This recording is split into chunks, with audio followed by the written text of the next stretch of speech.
Like a scene from the dawn of the Industrial Revolution, the beach at Alanga in Gujarat state in India, home to one of the largest shipbreaking yards in the world. The scale of the place is immense.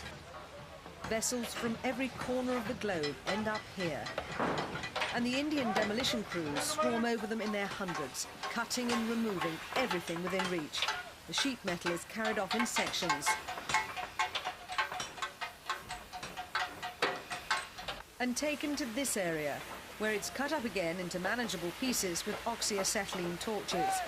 Most of the workers at Alanga put in a 70-hour week for the equivalent of $2 to $3 a day.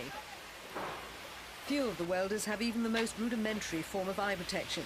They work in soaring temperatures, have no union, and live in unsanitary conditions. Around 200 workers are required to dismantle a single ship. Nothing is wasted. Rivets are knocked out by hand. There are cranes for heavy lifting, but most of the work is done manually. The yard breaks up some 60% of the world's ships.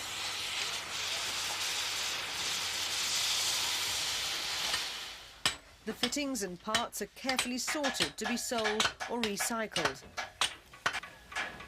Ferrous and non-ferrous metals are neatly stacked in piles with miles of wire. The whole place is a hive of human activity, from the most highly skilled to the ordinary. Huge ships stand rejected on the shore like beached whales. This was the end for a United States naval tanker. Everything that can be is salvaged. Wire is extracted from her steel cables. While on board, a team starts cutting up the hull. Sometimes the work is slow and painstaking. At other times, it can be quite dramatic.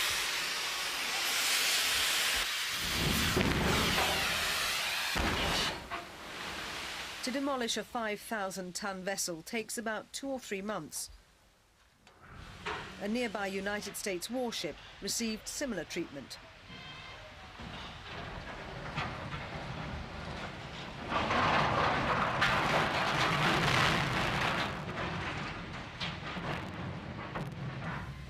The yard has spawned a whole host of ancillary industries. The metal from the ship's hulls is cut into plates at a plant at Bhavnagar, some 50 kilometres away. From this blast furnace, hot steel is pulled into rods, which are used in the booming Indian construction sector.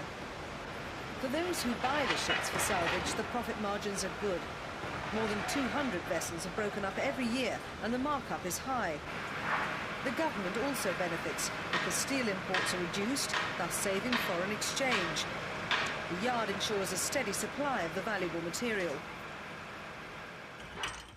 Wood from the broken ships is sold at an on-site shop, where there's also a multitude of odd items for sale. On this occasion, a group of prospective buyers were attracted by some kitchen equipment. There's every kind of fixture and fitting, from chairs and refrigerators to cutlery and shelving.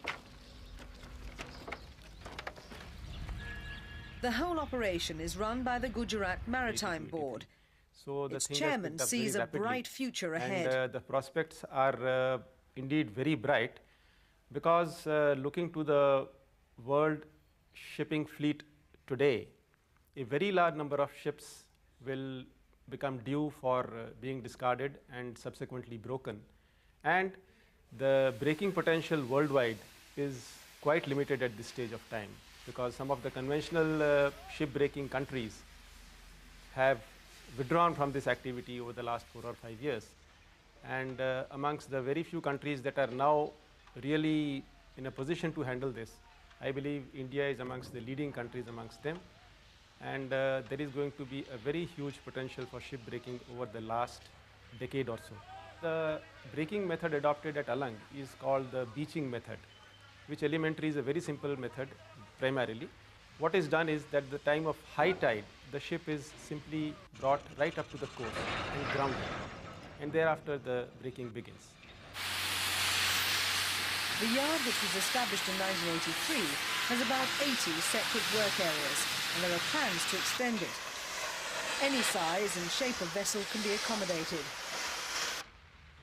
This Spanish supertanker weighed more than 22,000 tons.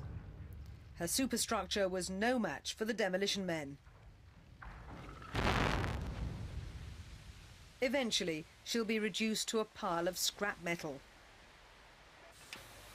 Other ships awaiting their fate included a Soviet cruiser and an icebreaker. Cranes, not palm trees, frame the beach, and the stench of burning oil and rubber hangs heavy in the air. The Japanese are reported to be interested in buying into the yard. More than 5,000 people work here. There are competitors, but none enjoys the natural advantages of Alanga. It looks as if the beach will continue to be a noisy and spectacular graveyard for ships for years to come.